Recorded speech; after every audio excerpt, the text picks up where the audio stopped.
नमस्कार दोस्तों, इस वीडियो में हम देखने जा रहे हैं द स्फीयर।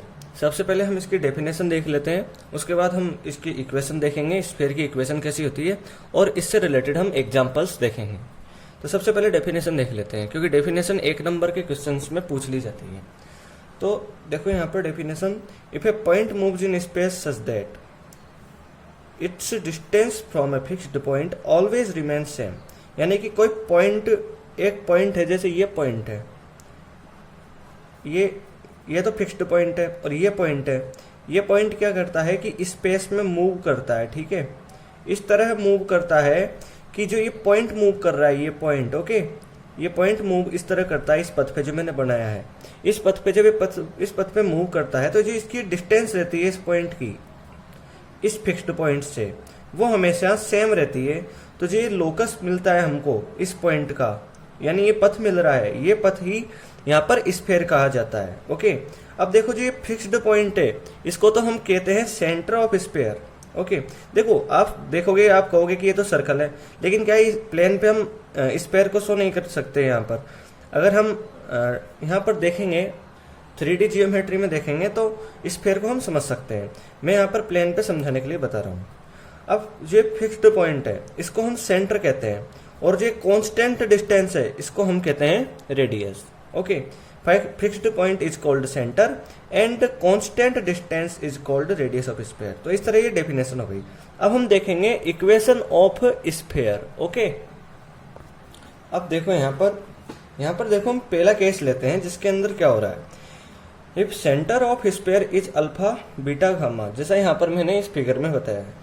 यहाँ पर इस सी पॉइंट है अल्फा बीटा गामा जो सेंटर है, ओके, और ये फिक्स्ड पॉइंट है जैसे डेफिनेशन में था, ओके। और यहाँ पर देखो ये वेरिएबल पॉइंट है, ये पॉइंट इस पथ पर घूमता है, ठीक है।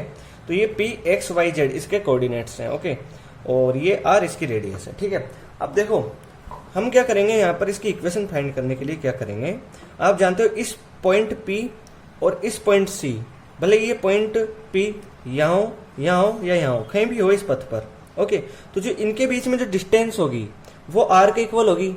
तो हम कैसे लिख सकते हैं इस डिस्टेंस को, देखो आप पहले पढ़ चुके हो इसको, इस पी पॉइंट और सी पॉइंट के बीच में डिस्टेंस हम कैसे लिखते हैं वो देख लो।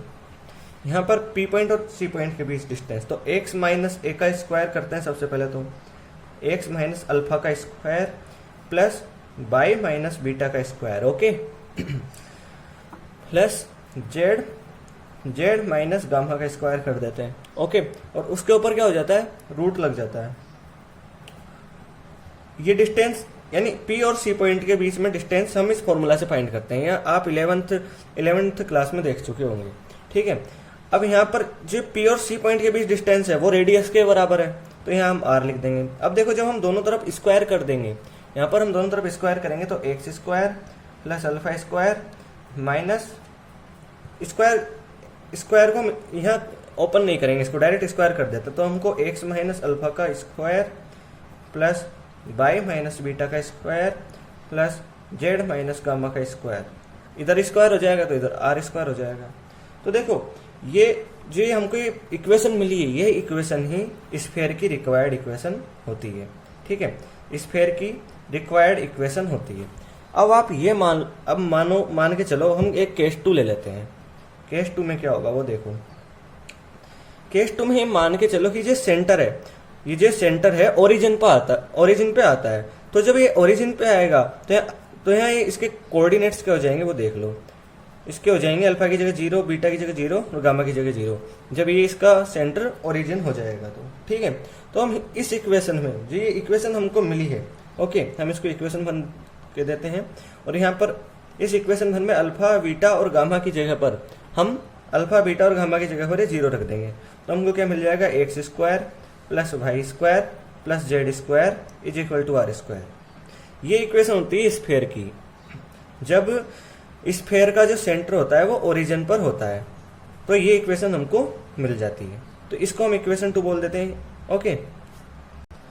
अब देखो यहाँ पर ये तो हो गई इक्वेशन। अब हम एक जनरल इक्वेशन फाइंड करेंगे, उस इक्वेशन को याद रखना काफी जरूरी है, वो इक्वेशन काफी जरूरी है। वो तो हम पहले जनरल इक्वेशन फाइंड कर लेते हैं, वो देखो कैसे फाइंड होगी।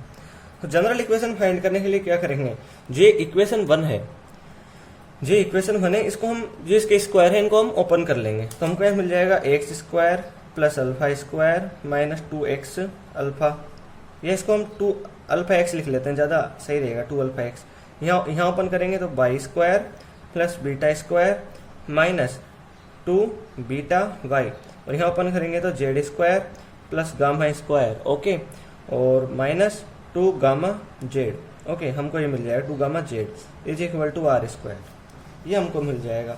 इस आर स्क्वायर को भी हम इधर ले आएंगे, ओके, इस आर स्क्वायर, पहले हम जो एक्स स्क्वायर वाई स्क्वायर और जेड स्क्वायर है, हम इनको एक साथ लिख लेते हैं, x square plus y square plus z square, okay.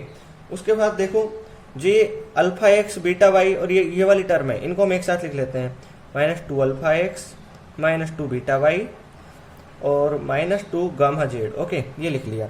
अब जो ये टर्म है अल्फा स्क्वायर कॉन्स्टेंट टर्म है, यानी alpha square plus beta square plus gamma square, alpha square plus beta square plus gamma square, ठीक है, alpha square plus beta square plus gamma square, ठीक है। और इस आर स्क्वायर को भी हम लेफ्ट हैंड साइड में ले आते हैं, तो यहाँ आर स्क्वायर हो जाएगा, क्लियर है। अब ये इक्वेशन हमको मिल गई। अब देखो हम जनरल इक्वेशन फाइंड करने के लिए क्या करते हैं, जनरल इक्वेशन फाइंड करने के लिए हम इन माइनस को हटाते हैं। तो इन माइनस को हटाने के लिए हम नॉर्मली क्या करते हैं, जो ये अल्फा है इसकी जगह माइनस यू लिख देते हैं, ठीक है, और जो बीटा है उसकी जगह माइनस भी लिख देते हैं, और गामा की जगह हम माइनस डब्लू लिख देते हैं, ठीक है। तो यहाँ लिख देंगे हम, तो यहाँ देखो हमको क्या मिलेगा वो ध्यान से देखो, तो x square plus y square plus z square, यहाँ लिखेंगे तो प्लस हो जाएगा क्योंकि माइनस है, तो 2u(x) में हो जाएगा। यहाँ लिखेंगे तो माइनस माइनस प्लस हो जाएगा, तो 2vy हो जाएगा। ठीक इसी तरह यहाँ गामा की जगह w लिखेंगे तो प्लस हो जाएगा 2wz हो जाएगा, ठीक है। और यहाँ पे हो जाएगा अल्फा की जगह माइनस u लिखेंगे तो यहाँ u स्क्वायर हो जाएगा, माइनस स्क्वायर की वजह से माइनस माइनस पॉजिटिव हो जाएगा। इसी तरह यहाँ बीटा स्क्वायर v स्क्वायर हो जाएगा, गामा स्क्वायर की जगह w स्क्वायर हो जाएगा और माइनस r स्क्वायर हो जाएगा। इस तरह ही हमको मिल जाएगा। अब ध्यान से दो, अब यहाँ ध्यान से देखो, यहाँ u square plus v square plus w square minus r square, ये जो टर्म है ये कांस्टेंट टर्म है और इसको हम कॉमन में d बोल देते हैं, ठीक। तो इस तरह हमने इस जो कॉमन टर्म है constant term u square plus v square plus w square minus r square, इसको हमने यहाँ पर d लिख दिया, क्लियर है। तो हमको जो ये इक्वेशन मिली है वो हो गई x square plus y square plus z square plus 2ux plus 2vy plus 2wz plus d is equal to 0। यहाँ पर लिख लेते हैं d is equal to u square plus v square plus w square minus r square. ये काफ़ी important term है, इसको याद रखना, और ठीक है, इसको याद रखना जरूरी है। अब देखो यहाँ पर इससे, क्योंकि हम जो रेडियस है उसकी भी वैल्यू निकाल सकते हैं, वो भी देख लो कैसे। इस r को हम इधर ले गए और इस d को इधर ले आए, ओके, तो ये तो पॉजिटिव हो जाएगा इधर जाके, तो ये और इधर ये आएगा d इधर, तो ये नेगेटिव हो जाएगा plus w square minus d। तो यहाँ पर जो r की वैल्यू मिलेगी वो होगी, यहाँ पर रूट ले लेंगे तो u square plus v square plus w square minus d, और यहाँ पे हो गया रूट, ठीक है। तो इस तरह ही हो गया यहाँ पर। और देखो यहाँ पर ये भी ध्यान रखना कि ये u v और w हैं, ओके, u v इनके नेगेटिव माइनस, यानी माइनस u माइनस v और माइनस w सेंटर के कोऑर्डिनेट्स हैं, ओके, ठीक है। क्योंकि यहाँ पर हमने देखे थे कि यहाँ पर अल्फा बीटा गामा माने हैं और अल्फा बीटा गामा की value minus u minus v minus डब्ल्यू है, तो यहाँ पर ये इसके सेंटर के कोऑर्डिनेट्स हो गए। अब एक बात ध्यान रखना, आप यहाँ पर जो डी है, ओके, जब क्वेश्चन में ये दिया हो कि जो स्फीयर है, ये इंपॉर्टेंट है क्योंकि एग्जाम्पल्स में आता है बार बार, क्योंकि जो स्फीयर है यदि स्फीयर ओरिजिन से पास होता है, ओरिजिन से पास होता है स्फीयर, तो जो डी है उसकी वैल्यू 0 हो जाती है, ठीक है। अब वो भी समझ लो कैसे होती है। देखो यदि कोई स्फीयर है वो ओरिजिन से पास होता है, ठीक है, तो ओरिजिन से पास हो रहा है, तो अब क्या करेंगे हम, जब स्फीयर ओरिजिन से पास हो रहा है तो जो स्फीयर की इक्वेशन है वो इन पॉइंट्स पे सेटिस्फाई करेगी। अब यहाँ पर जैसे x की जगह y की जगह और z की जगह 0 लिख दें, यहाँ 0 लिखेंगे, यहाँ 0 लिखेंगे, यहाँ 0 लिखेंगे, इस तरह यहाँ और यहाँ भी 0 लिखेंगे, ठीक है। यानी यहाँ से लेकर यहाँ तक 0 लिखेंगे तो पूरी टर्म 0 हो जाएगी और plus d is equal to 0 हो जाएगा। तो यहाँ से आपको पता लग रहा है कि यहाँ से d की वैल्यू 0 हो जाती है, ठीक है। तो इस तरह यहाँ पर d की वैल्यू 0 हो जाती है। इन पॉइंट्स को आप ध्यान रखना। इस तरह हमने इक्वेशन ऑफ स्फीयर देख ली है। अब हम इनसे रिलेटेड एग्जाम्पल्स देखेंगे। अब देखो यहाँ पर एग्जाम्पल, इस एग्जाम्पल को देखते हैं, इस एग्जाम्पल में क्या दिया हुआ है। यहाँ पर देखो, find the centre and radius of the following sphere, यानी वो स्पेयर जिसकी ये इक्वेशन है, ठीक है। अब इस इक्वेशन को हम ऐसे भी लिख सकते हैं, देखो x square plus y square plus z square minus 2x plus 4y minus 6z, और ये जो 11 है ये इधर आ जाएगा तो माइनस 11 हो जाएगा, इज इक्वल टू 0 हो जाएगा, ठीक है। अब देखो, अब यहाँ पर देखो, यहाँ पर हमने देखा है कि जो स्फीयर होता है उसकी जो जनरल इक्वेशन होती है वो ये होती है, ठीक है। X square plus y square plus z square plus 2ux plus 2ay plus 2wz plus d, इसको यहाँ पर लिख लेते हैं हम, ठीक है। X square plus y square plus z square plus 2ux plus 2vy plus 2wz plus d is equal to 0, okay. अब देखो, ये जनरल इक्वेशन है स्फीयर की, ओके। यहाँ मैं लिख भी देता हूँ जनरल इक्वेशन, ठीक है। तो इस इक्वेशन को, जनरल इक्वेशन को हम जो दी हुई इक्वेशन है उससे कंपेयर करते हैं, ओके। तो यहाँ पर x का कोफिशियंट है यहाँ पर 2u और यहाँ पर -2 है, तो इनको कंपेयर करेंगे तो 2u इज इक्वल टू -2 होगा। तो यहाँ पर जो u की वैल्यू होगी वो क्या मिल जाएगी, -1, क्लियर है। फिर हम इसको और इस y के कोफिशियंट्स को हम यहाँ पर कंपेयर करेंगे, तो 2v इज इक्वल टू 4 होगा, तो v की वैल्यू हमको क्या मिल जाएगी, यहाँ 2 मिल जाएगी, ठीक है। इसी तरह अब यहाँ पर z के कोफिशिएंट्स को कंपेयर करेंगे, 2w माइनस 6, तो 2w इज इक्वल टू -6 करते हैं, तो यहाँ पर w की वैल्यू -3 मिल जाएगी, ठीक है। u, v और w की वैल्यू हमको मिल गई, ठीक है। अब देखो, यहाँ पर हमसे पूछा है सेंटर, ठीक है। सेंटर के कोऑर्डिनेट्स हमसे यहाँ पर पूछे हैं। अब हमने देखा है अभी कि जो सेंटर होता है उसके कोऑर्डिनेट्स क्या होते हैं, -u -v -w, ठीक है। तो यहाँ पर लिख लेते हैं -u -v -w सेंटर के कोऑर्डिनेट्स होते हैं, ठीक है। यहाँ पर मैं लिख देता हूँ, और यहाँ पर अब u की वैल्यू यहाँ पर नॉर्मली यहाँ पर पुट कर देंगे, तो यहाँ पर देखो -u करेंगे तो यहाँ 1 हो जाएगा, माइनस और माइनस प्लस हो जाएगा, ठीक है। यहाँ -2 हो जाएगा, ठीक है। और यहाँ w की जगह -3 पुट करेंगे तो माइनस और माइनस प्लस हो जाएगा, इसलिए यहाँ 3 हो जाएगा, ठीक है। तो हमको यहाँ पर ये कोऑर्डिनेट्स यहाँ पर मिल गए, ठीक है। अब देखो आगे क्या पूछा, रेडी, ठीक है। यहाँ रेडियस बोल देते हैं क्योंकि रेडियस, ठीक है। अब हमको यहाँ रेडियस फाइंड करनी है, तो रेडियस के लिए क्या करना है, रेडियस के लिए हम देख चुके हैं, रेडियस के लिए यहाँ पर d की वैल्यू से हम रेडियस फाइंड कर सकते हैं, u, v और w और d की वैल्यू से हम रेडियस फाइंड कर सकते हैं। अब देखो, u, v और w की वैल्यू तो हम फाइंड कर चुके हैं, और d की वैल्यू भी हमें फाइंड कर लेंगे। जब इन दोनों इक्वेशंस को हम कंपेयर करेंगे तो d की वैल्यू क्या मिल जाएगी, -11 मिल जाएगी, ठीक है। तो अब यहाँ पर देखो, यहाँ r की वैल्यू फाइंड करने के लिए, यानी रेडियस फाइंड करने के लिए हम क्या करेंगे, r इज इक्वल टू, यहाँ पर वैल्यू लिख देंगे। पहले तो इसको लिख लेते हैं, यहाँ पर r is equal to u square plus v square plus w square minus d, clear है। अब यहाँ पर u, v और w की वैल्यू लिख देंगे और d की वैल्यू लिख देंगे। तो u की वैल्यू यहाँ क्या है, -1, तो यहाँ -1 का स्क्वायर, प्लस v की वैल्यू है 2, तो 2 का स्क्वायर, फिर प्लस -3 का स्क्वायर, माइनस d, तो माइनस ब्रैकेट -11 हो जाएगा, ठीक है। और अब आगे करेंगे यहाँ पर, तो यहाँ पर हो जाएगा 1 + 4 + 9, और यहाँ माइनस माइनस प्लस हो जाएगा, इसलिए 11 हो जाएगा, ठीक है। और यहाँ आगे ऐड करेंगे तो 9 + 4 13, 13 + 1 14, और यहाँ ऐड करेंगे 25 होगा, और ये 5 आ जाएगा। तो यहाँ पर जो रेडियस मिल गई वो 5 मिल गई, ठीक है। और जो सेंटर है यहाँ पर वो भी हमने यहाँ पर फाइंड कर लिया, ठीक है। अब देखते हैं हम नेक्स्ट एग्जाम्पल, यहाँ पर देखेंगे अब हम नेक्स्ट एग्जाम्पल। अब देखो यहाँ पर example, find the equation of the sphere which passes through the points, ये पॉइंट्स दिए हुए हैं, इनसे पास होता है स्फीयर, ठीक है। And whose centre lies on the plane x + y + z is equal to 0। तो सबसे पहले हमको क्या करना है वो देखो, आप जानते हो कि जो स्फीयर है उसकी रिक्वायर्ड इक्वेशन, जनरल इक्वेशन है वो क्या होती है, आप पहले देख चुके हो, x² + y² + z² plus 2ux plus 2vy plus 2wz plus d is equal to 0। ये याद होना बहुत जरूरी है। तो यहाँ पर हम सबसे पहले तो इस इक्वेशन को लिख लेते हैं, x² + y² plus z², okay, x² + y² plus z² plus 2ux plus 2vy plus 2wz plus d is equal to 0, ठीक है।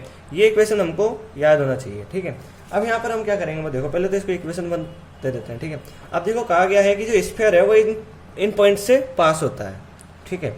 जब इन पॉइंट से स्फीयर पास होता है तो ये पॉइंट इन इक्वेशंस को सेटिस्फाई भी करना चाहिए। तो जो ये पॉइंट है, इन पॉइंट को हम एक्स वाई जेड की जगह पर रख देंगे। जैसे यहाँ पर रखते हैं हम, तो यहाँ 1 एक्स की जगह पर 1, वाई की जगह पर -3, जेड की जगह पर 4, ठीक है। और यहाँ पर 2 यू, एक्स की जगह पर फिर से 1, 2 वी, वाई की जगह पर -3, 2 डब्लू और जेड की जगह पर 4 plus d is equal to 0, ठीक है। यहाँ पर रखते हैं, इसको आगे सॉल्व करेंगे तो देखो मैं डायरेक्ट सॉल्व कर देता हूँ, आप भी सॉल्व करके देख सकते हो। तो आपको मिल जाएगा यहाँ पर 2u minus 6v plus 8w plus d is equal to -26, ठीक है। इसको हम इक्वेशन 2 बोल देते हैं, ठीक है। इसी तरह हम क्या करेंगे, जो ये पॉइंट है 1, -5 और 2, ओके, इनको एक्स वाई और जेड की जगह पर रख के देखेंगे, क्योंकि ये वाला पॉइंट भी इस वाले पॉइंट से भी स्फीयर पास होता है, तो ये वाला पॉइंट भी स्फीयर की इक्वेशन को सेटिस्फाई करेगा। जब हम इन पॉइंट्स को 1, -5, 2 को एक्स वाई जेड की जगह पर रखेंगे तो हमको जो इक्वेशन मिलेगी आप सॉल्व करके देख सकते हो। मैं डायरेक्ट लिख देता हूँ यहाँ पर 2u minus 10v plus 4w plus d is equal to -30, okay. ये इक्वेशन यहाँ पर मिल गई। ठीक इसी तरह 1 -3 0 है, तो इसको भी हम एक्स वाई जेड की जगह पर रखेंगे, तो देखो हमको क्या इक्वेशन मिलेगी, 2u minus 6v, okay, plus d is equal to -10, okay. ये इक्वेशन मिल जाएगी, इसको हम इक्वेशन 4 बोल देते हैं। अब देखो ये 3 इक्वेशन तो हमको मिल गई, इसके अलावा एक कंडीशन यहाँ पर और दी हुई है, वो है कि whose centre lies on the plane x plus y plus z is equal to 0, यानी जो ये स्फीयर है इसका जो सेंटर है वो इस प्लेन पर लाई करता है। और अभी हम देख चुके हैं कि जो स्फीयर है जिसकी इक्वेशन ये है, ठीक है, उसका जो सेंटर होता है उसके कोऑर्डिनेट्स होते हैं -u -v -w, ठीक है। तो यहाँ पर जो ये हमने जनरल इक्वेशन लिखी है जिस स्फीयर की, उसके यहाँ पर कोऑर्डिनेट होंगे -u -v -w। अब कहा गया है कि ये जो सेंटर है इस इक्वेशन का वो इस प्लेन पर लाई करता है, तो जो ये सेंटर है -u -v और -w जो पॉइंट्स हैं इस प्लेन को सेटिस्फाई करने चाहिए, ठीक है, प्लेन की इक्वेशन को सेटिस्फाई करने चाहिए। तो x, y और z की जगह पर हम इन वैल्यूज को रख देते हैं, तो x की जगह पर -u, y की जगह पर -v और z की जगह पर हम -w रखेंगे, तो यहाँ पर मिल जाएगा u, माइनस कॉमन ले लेंगे, -0 में चल जाएगा, u plus v plus w is equal to 0, ठीक है। तो ये इक्वेशन हम 5 दे देते हैं इसको, ठीक है। अब देखो हमको क्या करना है, यहाँ पर देखो, अब मैं डायरेक्ट यहाँ पर करूँगा, आप खुद सॉल्व करके देख सकते हैं, ठीक है, क्योंकि यहाँ पर सेकेंड और थर्ड इक्वेशन है। जब हम सेकेंड इक्वेशन में से थर्ड इक्वेशन को माइनस कर देंगे, हम सॉल्व करने के लिए कर रहे हैं ऐसा, u, v, w और d की वैल्यू फाइंड करने के लिए ऐसा कर रहे हैं। सेकेंड इक्वेशन में से थर्ड को हम लेस कर देंगे, यहाँ पर लिख देता हूँ मैं सेकेंड माइनस थर्ड, ओके। यहाँ पर जब हम ऐसा करेंगे तो देखो हमको क्या मिल जाएगा, 2u से 2u कैंसिल हो जाएगा, -6 भी -10 भी करेंगे तो यहाँ पर हमको 4 भी मिल जाएगा, फिर 8w माइनस 4w करेंगे तो यहाँ पर हमको फिर से 4w मिल जाएगा, और d माइनस डी करेंगे 0 हो जाएगा, यानी d कैंसिल हो जाएगा। फिर -26 माइनस -30 करेंगे तो 30 में से 26 लेस होगा, 4 मिल जाएगा, ठीक है। और आगे इसको कर देंगे तो यहाँ पर हमको एक इक्वेशन मिल जाएगी, यहाँ पर हमको जो इक्वेशन मिलेगी वो होगी 4v प्लस 4w, यहाँ पर 4v कैंसिल हो जाएगा, और ठीक है 4 से 4 भी कैंसिल हो जाएगा, लेकिन रखा रहने देते हैं यहाँ पर 4w minus 4 is equal to 0। ये इक्वेशन हमको मिल गई, इसको हम इक्वेशन 6 बोल सकते हैं, ठीक है, इक्वेशन 6 बोल देते हैं इसको, ठीक है। इसी तरह यहाँ पर देखो, अब आगे क्या करेंगे, जो थर्ड इक्वेशन है इसमें से फोर्थ इक्वेशन को लेस करेंगे, यहाँ पर लिख देता हूँ मैं, थर्ड में से 4 को लेस करेंगे हम, तो 2u से 2u कैंसिल हो जाएगा, -10 भी में से -6 भी कैंसिल करेंगे तो -4 भी हो जाएगा, ठीक है। और 4w यहाँ पर है ही नहीं w, तो यहाँ पर डायरेक्ट हमको 4w मिल जाएगा, d से d कैंसिल हो जाएगा, और इज इक्वल टू -30 -10, तो यहाँ पर हमको -20 मिल जाएगा। इसको इधर ले जाएंगे -20 को तो -4v प्लस 4w, और इधर ले जाएंगे तो +20 इज इक्वल टू 0 मिल जाएगा, ठीक है। तो ये मिल गया, ये 2 इक्वेशन मिल गई। अब देखो यहाँ भी v और w है और यहाँ भी v और w है, ठीक है, तो यहाँ से हम v और w की वैल्यू फाइंड कर सकते हैं। अब फाइंड करेंगे तो देखो इसको और इसको ऐड कर देंगे, तो यहाँ पर 4v है और यहाँ -4v कैंसिल हो जाएंगे, तो यहाँ पर 8w और यहाँ पर ऐड करेंगे तो +16 होगा, इज इक्वल टू 0 हो जाएगा। तो यहाँ से w की वैल्यू क्या मिल जाएगी, w की वैल्यू यहाँ से मिल जाएगी -2, क्योंकि 16 इधर जाएगा, -16 हो जाएगा, -16 अपॉन 8 होगा तो -2 मिल जाएगी, ठीक है। अब देखो यहाँ से w की वैल्यू मिल गई, जब w की वैल्यू मिल गई तो v की वैल्यू भी मिल जाएगी, हम w की वैल्यू को यहाँ पुट कर देंगे -2 की जगह, ओके। तो तो यहाँ पर करके बता देता हूँ मैं, 4v यहाँ पर कर देते हैं, 4v plus 4 minus 2 minus 4 is equal to 0। तो यहाँ देखो 4v minus 8 minus 4 is equal to 0, ठीक है। तो यहाँ पर हो जाएगा v इज इक्वल टू 12/4 यानी 3 मिल जाएगा, ठीक है। तो यहाँ पर हमको वैल्यू मिल गई इसकी v इज इक्वल टू 3, ठीक है। तो v की वैल्यू 3 मिल गई। अब v और इसकी वैल्यू मिल गई हमको। अब यहाँ पर देखो, यहाँ रख देंगे यदि हम इसको इस इक्वेशन में, ठीक है, 5th इक्वेशन में w और v की वैल्यू को, ठीक है। तो यहाँ पर हमको u की वैल्यू मिल जाएगी -1, ठीक है। यहाँ पर रख के भी देख सकते हैं, v की जगह 3 रख देंगे और w की जगह -2 रख देंगे, तो 3 - 2 1 हो जाएगा, 1 इधर चल जाएगा, -1 हो जाएगा, ठीक है। इसी तरह देखो u, v और w की वैल्यू मिल गई। इन वैल्यूज को हम जैसे फर्स्ट इक्वेशन में ही लिख देंगे, जैसे तो u, v और w की वैल्यू लिख देंगे। तो यहाँ d की वैल्यू क्या मिल जाएगी हमको, d की वैल्यू होगी 10। तो देखो यहाँ से u, v, w और d की वैल्यू मिल गई। जब हमको ये वैल्यूज मिल चुकी हैं, अब हम इन वैल्यूज को यहाँ पर इस इक्वेशन में पुट कर देंगे, तो हमको जो इक्वेशन है वो मिल जाएगी। तो पहले तो हम x² + y² + z², ठीक है। और यहाँ पर u की जगह पुट करते हैं, u की जगह -1 पुट करेंगे तो यह -2x हो जाएगा। v की जगह पर 3 पुट करेंगे तो यह 6y हो जाएगा। w की जगह पर यहाँ पर -2 पुट करेंगे, ठीक है। w की जगह पर -2 पुट करेंगे यहाँ पर, तो -4z हो जाएगा। और d की जगह पर यहाँ पर हमको 10 मिल रहा है, तो यहाँ 10 पुट कर देते हैं। तो ये इक्वेशन मिल गई हमको, जो हमसे पूछा गया था इक्वेशन फाइंड करने के लिए। तो इस तरह हमने यहाँ पर थ्योरी देख ली, कुछ स्फीयर की डेफिनेशन, इक्वेशन ऑफ स्फीयर, और उनसे रिलेटेड हमने कुछ एग्जाम्पल्स देख लिए। यदि आपको मेरा ये वीडियो अच्छा लगा हो तो इसको लाइक कीजिए, शेयर कीजिए और मेरे चैनल को सब्सक्राइब कीजिए। धन्यवाद।